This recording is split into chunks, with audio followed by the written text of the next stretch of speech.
नमस्कार। आओ सुनाओ में आपका स्वागत है। आज की कहानी है दहेज बना मौत की वजह। गांव की गलियों में आज अजीब सी चहल पहल थी। हल्दी और मेहंदी की खुशबू घुली थी, लेकिन किसी के दिल में चैन नहीं था। एक छोटे से मिट्टी के घर में अनु अपनी मां की गोद में सिर रखे बैठी थी। मां के हाथ कांप रहे थे, फिर भी वो बेटी के बाल संवारने की कोशिश कर रही थी। पिता बाहर आंगन में बैठे थे। आंखों में आंसू नहीं थे, लेकिन चेहरा बताता था कि कुछ भीतर ही भीतर टूट रहा है। आज अनु की शादी थी। बचपन से लेकर जवानी तक अनु ने बस यही देखा था कि उसकी मां ने सिलाई करके और पिता ने खेतों में मजदूरी करके उसे पाला है। पढ़ाई में तेज थी, लेकिन गरीबी ने हमेशा उसकी किताबों से पहले चूल्हे की आग को जलाना सिखाया। अब जब शादी की बात आई तो मां ने अपने कनक के झुमके बेच डाले, पिता ने खेत गिरवी रख दिया और रिश्तेदारों से उधार लेकर सारा सामान जुटाया। घड़ी की सुइयां धीरे धीरे शाम की ओर बढ़ रही थी।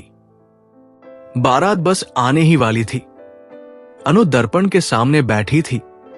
उसके बदन पर एक लाल जोड़ा था, जो नया तो था, लेकिन उसकी कीमत आंखों के आंसुओं से कहीं ज्यादा चुकाई गई थी। मां हर थोड़ी देर में भीतर आती और पूछती, कुछ भूख तो नहीं लगी बेटा? अनु बस सिर हिला देती और फिर मुस्कुराने की कोशिश करती। बारात आई। शोरगुल, बाजा, ढोल, नाचते लोग, लेकिन अनु के घर में सन्नाटा था।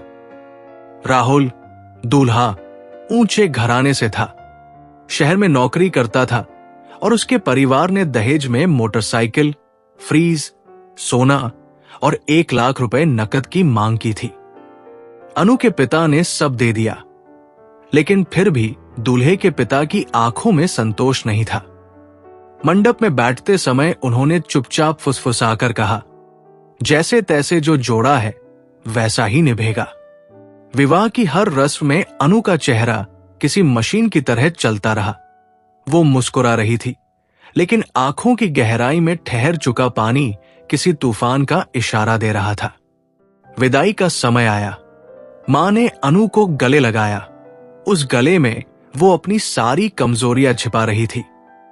बेटा, कुछ भी हो सह लेना, कभी मुंह मत मोड़ना। ससुराल ही अब तेरा घर है। अनु की आंखों से अब तक एक भी आंसू नहीं गिरा था, लेकिन मां के इन शब्दों ने उसकी आंखों में सैलाब ला दिया। गाड़ी चली। अनु पीछे मुड़ी। उसका मिट्टी का आंगन, दीवारों पर लटकती पुरानी माला, मां की धुंधली परछाई, सब कुछ पीछे छूट गया। ससुराल में पहली रात उसकी शुरुआत मिठाई से नहीं, सास के तानों से हुई। तुम्हारे पापा ने तो कहा था कि फ्रिज कंपनी वाला आएगा, ये तो लोकल है। कंगन तो सोने के हैं या सिर्फ पॉलिश है? आजकल तो गरीब ही इतना ख्याल रखते हैं, पर यहां तो सब उल्टा है। राहुल चुप था, लेकिन उसकी चुप्पी में सहमति छुपी थी। उसने एक बार भी अनु से नहीं पूछा, कैसी हो?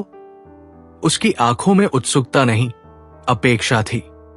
रात को जब अनु अकेली कमरे में आई, उसने लाल जोड़े को उतारकर धीरे से तह में रखा और अपने सिर को पलंग पर झुका लिया। आज पहली बार उसने अपने सपनों से मुंह मोड़ा था। अगले दिन सुबह उठते ही कामों की लंबी लिस्ट थी।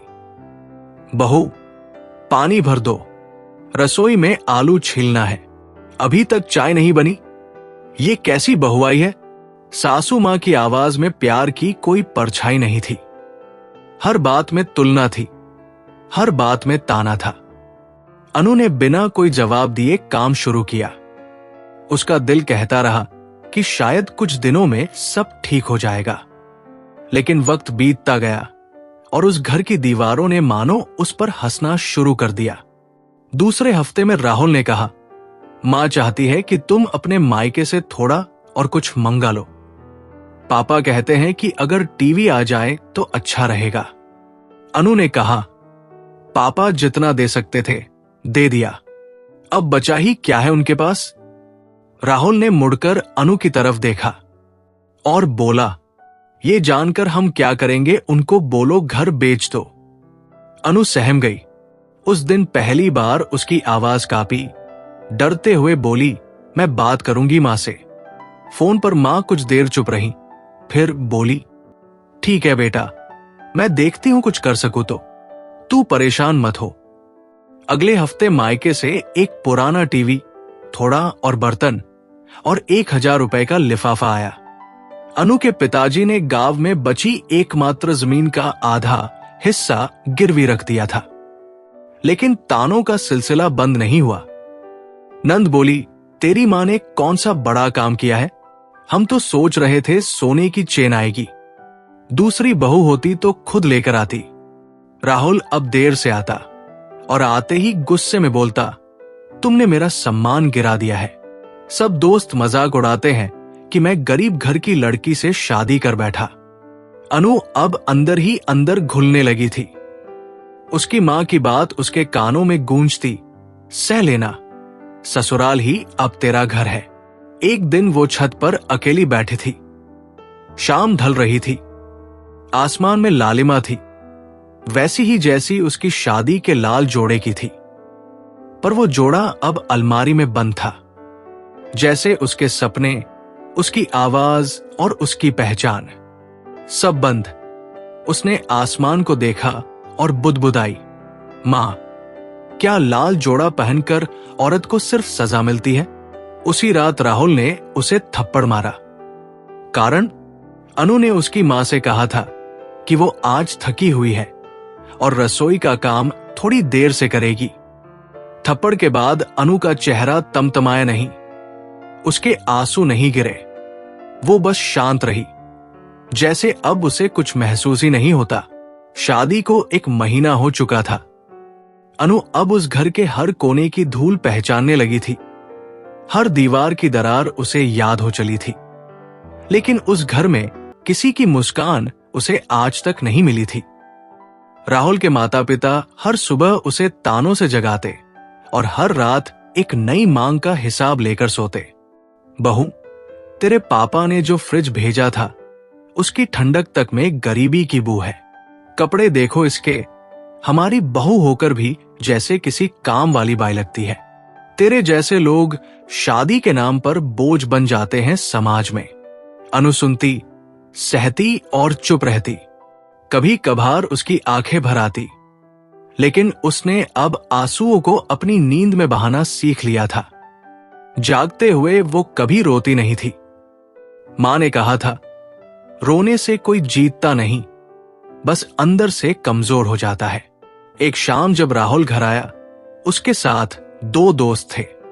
दोनों ने अनु को देखकर हल्की सी मुस्कान फेंकी और फिर राहुल से बोले, यार, शादी करके तो तू भी थक गया लगता है। अब तो बीवी से कहो कुछ स्टाइल आए, ब्रांडेड चीजें पहने। राहुल ने ताना मारते हुए कहा, अरे कहा यार, ये तो बस सिलाई वाले कपड़े पहनकर राजा हरिश्चंद्र की फिल्म बना देती है। अनु ने वो शब्द सुने और सिर नीचा कर लिया। वो किसी कमरे के कोने में छिप जाना चाहती थी। रात को राहुल ने फिर वही बात दोहराई। कल मां कह रही थी कि तुम्हारे पापा से कहो कि इस बार फ्रीज बदलवा दे। और जो सोफे का सेट दिया था, वो भी नकली था। उनसे बोलो ये सड़ा हुआ सोफा ले जाए और ब्रांडेड सोफा दे जाए। अनु ने धीरे से कहा, अब कुछ बचा नहीं है वहां, सब दे चुके हैं। राहुल ने आंखें तरेरी, तो क्या अब मैं सब अपने पैसों से करूं, तेरे जैसे बोझ के लिए? उस रात अनु ने कुछ नहीं खाया। मां पापा की बातें उसके कानों में गूंजती रही। बचपन में मां ने कभी कहा था, बेटा, शादी ऐसा बंधन है जहां हर दिन थोड़ा थोड़ा खुद को भूलना पड़ता है। लेकिन अनु को लगने लगा था कि वो हर दिन सिर्फ खुद को ही भूल रही है और सामने वालों को याद रखना ही पड़ रहा है। सुबह सुबह फिर वही हाल, बहू, मेरी साड़ी क्यों नहीं धुली? चाय में दूध कम क्यों है? रोटियां गोल नहीं बनी। हमारी बहू बनने लायक तो कोई सलीका तक नहीं। अनु ने एक बार धीमे से कहा, मां जी, कल रात को तेज बुखार था, शरीर में ताकत नहीं थी। सास ने तड़ाक से थाली फेंक दी। तो क्या अब हम तेरे बुखार की पूजा करें? ससुर बोले, राहुल, अगली बार बात करना इसके बाप से। साफ कह देना कि अब या तो गहने भेजे या बहू वापस। अनु ने सुना, लेकिन जैसे कुछ नहीं सुना। अब उसके भीतर हर शब्द पत्थर बन चुका था। अगले दिन अनु ने मां को फोन किया। मां। दूसरी तरफ मां चुप थी, फिर भरे हुए गले से बोली, क्या हुआ बेटा? कुछ नहीं, वो कह रहे हैं कि गहने भेजो। मां की सांसें थम सी गई। फिर कहा, मेरे पास कुछ नहीं बचा बेटा, बस मेरी शादी के कंगन है। तेरे पापा अब रोज कहते हैं कि अगर तू खुश रह सके तो मैं सब दे दूंगा। अनु के पापा ने वही रात गांव के ज्वेलर की दुकान पर जाकर अपनी पत्नी के कंगन बेच दिए। गहने ससुराल पहुंचे, लेकिन शब्दों की कड़वाहट अब और भी बढ़ गई। देखा, डराओ तो कैसे सब भेज देते हैं। गरीब लोगों के साथ ऐसे ही पेश आना चाहिए। अब हर 2-3 दिन पर कोई नई मांग सामने होती। इस बार माइक्रोवेव मंगवाओ। टेबल नहीं है, कम से कम डाइनिंग सेट तो होना चाहिए। अनु के मायके वालों ने अब रिश्तेदारों से उधार लेकर चीजें भेजना शुरू कर दिया, लेकिन वहां हर चीज, हर पैकेट, हर पार्सल के साथ एक औरत की इज्जत भी जा रही थी। राहुल अब ज्यादा देर घर पर नहीं रहता था। जब भी आता, चुपचाप खाना खाता और सो जाता। कभी कभी शराब पीकर आता और चीखने लगता, तुमने मुझे बांध लिया है, तुम्हारी वजह से मैं कुछ कर नहीं पा रहा हूं, मेरी जिंदगी बर्बाद कर दी तुमने। अनु एक कोने में बैठकर सिर्फ सोचती रहती, क्या यही है जिंदगी? एक रात जब राहुल ने उसकी बाह पकड़ी और जोर से खींचा, वो लड़खड़ाकर गिर पड़ी। उसका सिर दीवार से टकराया और खून की एक पतली धार बहने लगी। राहुल कुछ नहीं बोला, चुपचाप चला गया। सास ने बस एक बार झांका, बहुत नाटक करती है, मर क्यों नहीं जाती एक बार में। अनु ने रात अकेले बिता दी, सिर पर एक गीला कपड़ा रखे, आंखें बंद, लेकिन नींद कोसों दूर। सुबह उसकी मां का फोन आया, बेटा कैसी है? ठीक हूं मां। कुछ खा लिया? हाँ मां, रोटियां बनाई थी। मां कुछ कहना चाहती थी, लेकिन कह नहीं सकी। उन्होंने फोन रख दिया। उसके बाद कई मिनट तक बस खामोश रोती रही। उस दिन अनु छत पर बैठी थी। उसके हाथ में मां की भेजी हुई चुनरी थी। वो उसे बार बार अपने चेहरे से लगा रही थी, जैसे मां की गोद को महसूस कर रही हो। अचानक सास की आवाज आई, बहू जरा नीचे आओ। अनु नीचे आई। तेरे पापा से कहना अब की बार स्कूटी भेजे। राहुल ऑफिस दूर जाता है, अब नहीं भेजा तो तुझे यहीं से वापस भेज देंगे। अनु ने कुछ नहीं कहा। उसके होंठ अब जैसे हमेशा के लिए सी गए थे। घर का हर कोना अब अनु को पहचानने लगा था। किचन की दीवार पर वो हल्की सी दरार जो हर सुबह धुएं से काली होती जाती थी, अब उसे किसी जख्म सी लगती थी। हर दिन गहरी होती हुई, लेकिन किसी को दिखाई नहीं देती। उसकी आंखें अब बिना आंसू के भी भीगी लगती थी। चेहरे पर एक अजीब सी स्थायी थकान आ गई थी, न सोने से, न भूख से, बस रोज रोज के अंदरूनी टूटने से।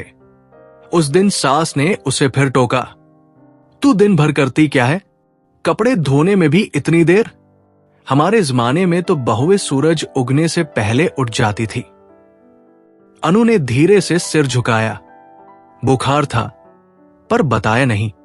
अब वो जानती थी कि बीमारी दिखाने से और ज्यादा गालियां मिलती है, सहने से कम अपमान टल जाता है।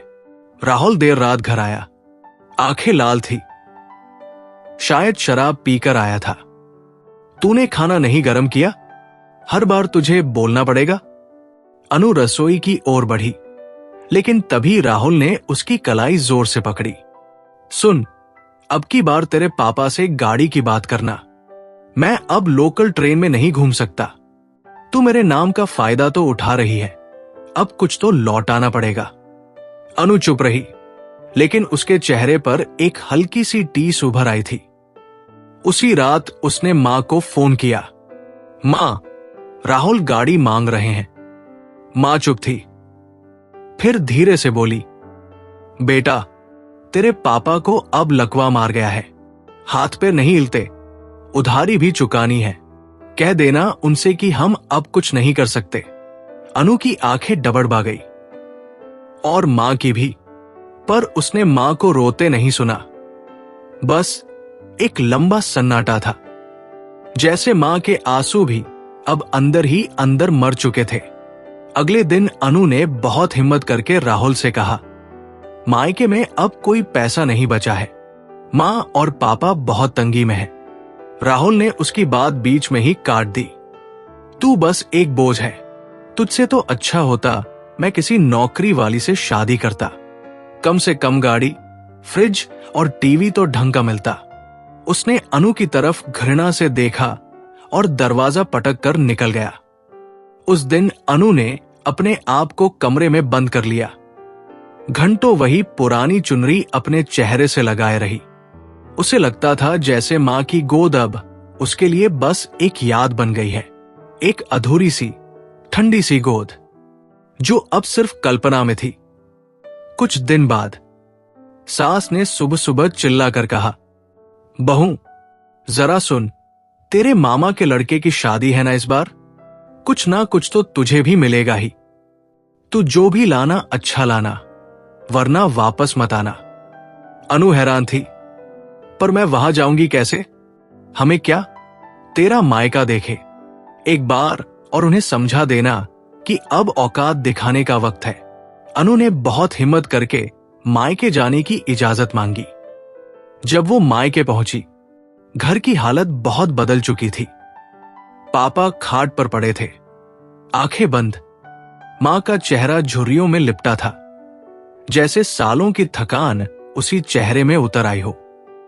मां ने उसे सीने से लगाया, पर इस बार वो गर्माहट नहीं थी, कंपन थी, किसी असहाय मां की जो अपनी बेटी को बचा नहीं पाई थी। बेटा, तुझे अब वही रहना होगा, हम अब कुछ नहीं दे सकते, तेरे पापा की दवाई तक के पैसे नहीं हैं। अनु चुपचाप मां के गले लगकर रोती रही। अब वो अपने लिए नहीं, मां के लिए रो रही थी। 2 दिन बाद जब अनु वापस ससुराल पहुंची, राहुल दरवाजे पर खड़ा था। उसके साथ उसकी मां भी थी। क्या सोच के गई थी? कोई बहाना बना के बच निकलेगी? अब तो तेरा सारा सच सामने है। तेरा घर कुछ नहीं दे सकता, तो अब तुझे भी इस घर में रहने का हक नहीं। अनु ने हाथ जोड़े, मैं काम कर सकती हूं, ट्यूशन पढ़ा सकती हूं। सास ने जोर से हंसकर कहा, वाह, अब बहुएं कमाने भी लगी, और वो भी हमारी इज्जत गिराकर।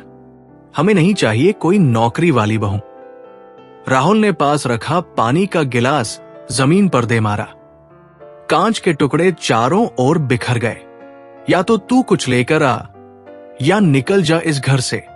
उस रात अनु खामोश रही। वो बस अपने कमरे में जाकर बैठ गई। बहुत देर तक चुपचाप अपने गालों पर बहते आंसुओं को देखती रही। उसने आज पहली बार सोचा, क्या मैं सच में सिर्फ एक सौदा हूं? सुबह उसने अपनी पुरानी डायरी निकाली, वो जो शादी से पहले मां ने उसे दी थी। पहले पन्ने पर लिखा था, तू हमारी इज्जत है, चाहे जो भी हो, कभी खुद को मत खो देना। उसके हाथ कांप गए। वो शब्द अब उसे अपने ही लिए झूठ से लग रहे थे। उसी दिन दोपहर को उसे रसोई में चक्कर आया और वो जमीन पर गिर पड़ी। डॉक्टर ने कहा, शरीर में खून की भारी कमी है, तनाव और पोषण की कमी से हालत बिगड़ी है। राहुल ने डॉक्टर को सुनकर सिर घुमा लिया और कहा, अब ये नाटक करने लगी है। सास ने दबी आवाज में कहा, डॉक्टर साहब, कोई गलत चीज तो नहीं खाई इसने?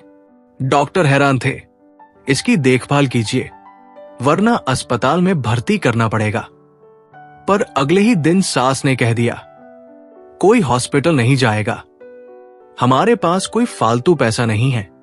अनु ने उस दिन खुद से कहा, अब कुछ बोलना होगा, नहीं तो एक दिन मेरी चुप्पी मेरी लाश बन जाएगी। लेकिन कब, कैसे और क्या कोई उसकी आवाज सुनेगा? अनु की सांसें अब हर दिन बोझिल होती जा रही थी। एक तरफ ससुराल का क्रूर बर्ताव, दूसरी ओर मायके की विवशता।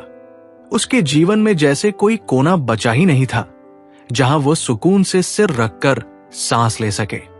हर सुबह उठना, वही जलील करने वाली बातें सुनना, वही ताने, वही अपमान। और अब तो उसका शरीर भी जवाब देने लगा था। पिछली रात फिर राहुल ने हाथ उठाया था। इस बार बात गाड़ी की नहीं, दहेज में आई सिलाई मशीन की थी, जो राहुल की नजर में कबाड़ थी। इतनी घटिया चीज भेजी है तेरे घरवालों ने, जैसे भीख मांगकर शादी की हो। अनु चुपचाप उस मशीन को देखती रही, जिसे उसके पापा ने अपने खून पसीने की कमाई में से खरीदी थी। उसे याद आया, शादी से पहले जब पापा उसे बाजार ले गए थे तो कैसे हर दुकान पर भाव करते हुए पसीने पसीने हो गए थे। उस रात अनु ने नींद की गोली की पूरी पत्तियां देखी, जो पिछले महीने की डॉक्टर ने उसे तनाव के लिए दी थी। पल भर के लिए सोचा, क्या यही रास्ता है? पर मां की झुर्रियों वाला चेहरा, पापा की लाचार आंखें सामने आ गई। वो जानती थी, अगर उसने हार मान ली तो उसके जैसे और कितने घरों में बेटियां चुपचाप दम तोड़ेंगी। सुबह उसने निर्णय लिया। कमरे में रखी अपनी पुरानी डायरी को उठाया और लिखना शुरू किया। हर वो बात जो पिछले 2 सालों में उसके साथ हुई थी। किसने क्या कहा, किसने क्या मांगा, कितनी बार मार पड़ी, कैसे मायके से पैसे खिंचवाए गए, हर तारीख, हर घटना, सब कुछ। और इसके बाद वो सीधे घर के बाहर आई। पास ही में एक बड़ा सा आम का पेड़ था। अपनी साड़ी से फंदा बनाकर उसमें लटक गई। लेकिन आज अनु का भाग्य उसके साथ था। तभी उसको किसी ने देख लिया और चिल्लाते हुए अनु की तरफ भागा। उसकी चिल्लाने की आवाज सुनकर गांव के और लोग भी इकट्ठा हो गए। अनु को सहारा देकर नीचे उतारा गया, लेकिन तब तक वो बेहोश हो चुकी थी। बात पुलिस थाने तक पहुंच गई। अफरा तफरी के माहौल में पुलिस वाले उसे जगह पहुंचे और वहां पहुंचकर घटना का जायजा लेना शुरू किया। लोगों ने अनु के चेहरे पर पानी के छींटे मारे, तरह तरह के उपाय किए गए।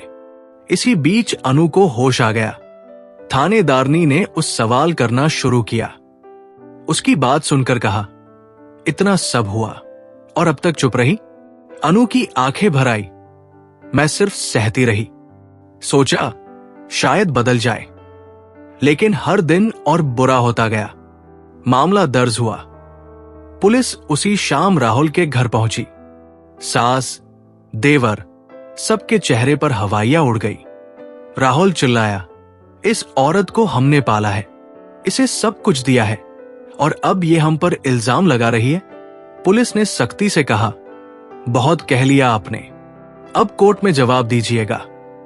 अनु को महिला संरक्षण गृह ले जाया गया। वहां उसकी मुलाकात और भी पीड़िताओं से हुई। किसी की हड्डियां टूटी थी, किसी का गर्भपात हुआ था मार से, कोई जलाकर फेंकी गई थी। अनु को पहली बार एहसास हुआ वो अकेली नहीं थी। अगले कुछ हफ्तों में केस कोर्ट में गया। मीडिया को खबर लगी। चैनलों पर अनु की कहानी आने लगी। लोगों ने कहा, हिम्मती लड़की है, पर कब तक लड़ेगी ये अकेली? कोर्ट में राहुल के वकील ने अनु को झूठी, चालाक और पैसे की भूखी औरत कहा। पर अनु ने जब अपनी डायरी के पन्ने कोर्ट में पढ़े तो पूरे कमरे में सन्नाटा छा गया। हर घटना, हर तारीख, सब कुछ लिखा था। साथ में मां के भेजे हुए पुराने मनीऑर्डर की रसीदें और डॉक्टर की रिपोर्ट्स भी पेश की गई। जज ने कहा, यह मामला सिर्फ दहेज का नहीं, ये औरत के आत्मसम्मान और उसके मौलिक अधिकारों का भी है। राहुल को न्यायिक हिरासत में भेज दिया गया। सास और देवर पर भी चार्ज लगाया गया। अनु को कोर्ट से सुरक्षा मिली, महिला आयोग से सहायता मिली, पर सबसे बड़ा न्याय तब हुआ जब अनु मायके लौटी। दरवाजा खोलते ही मां उसे देखकर रो पड़ी। तू जिंदा लौट आई बेटा, मुझे तुझ पर गर्व है। पापा की आंखों में नमी थी, पर चेहरा शांत था। उन्होंने धीरे से अनु का हाथ थामा। आज तू मेरी बेटी नहीं, मेरा अभिमान है। अनु ने वही सिलाई मशीन फिर से निकाली, मोहल्ले की कुछ लड़कियों को बुलाया और सिलाई बुनाई सिखाने लगी। धीरे धीरे एक छोटा सा सेंटर खुला, आशा केंद्र। वहां हर वो लड़की आती थी जिसने कभी न कभी अपमान सहा हो या सहने की कगार पर हो। अनु अब सिर्फ एक पीड़िता नहीं थी, वो उम्मीद बन चुकी थी, आवाज बन चुकी थी। उसकी चीख अब आखिरी नहीं थी, वो शुरुआत थी बदलाव की, न्याय की, और हर उस लड़की की जो आज भी कहीं चुपचाप सब कुछ सह रही है। आज भी इंसान रूपी दानव दहेज के लालच में घूम रहे हैं। न जाने कितनी बेटियों को रोज ऐसे ही प्रताड़ित किया जाता है। सिर्फ कुछ गिनी चुनी बेटियों को ही न्याय मिल पाता है। क्या आपने कभी अपने आस पड़ोस में ऐसी घटनाएं देखी या सुनी है? कमेंट करके जरूर बताएं। और हमारे चैनल आओ सुनाओ को लाइक, शेयर और सब्सक्राइब करें।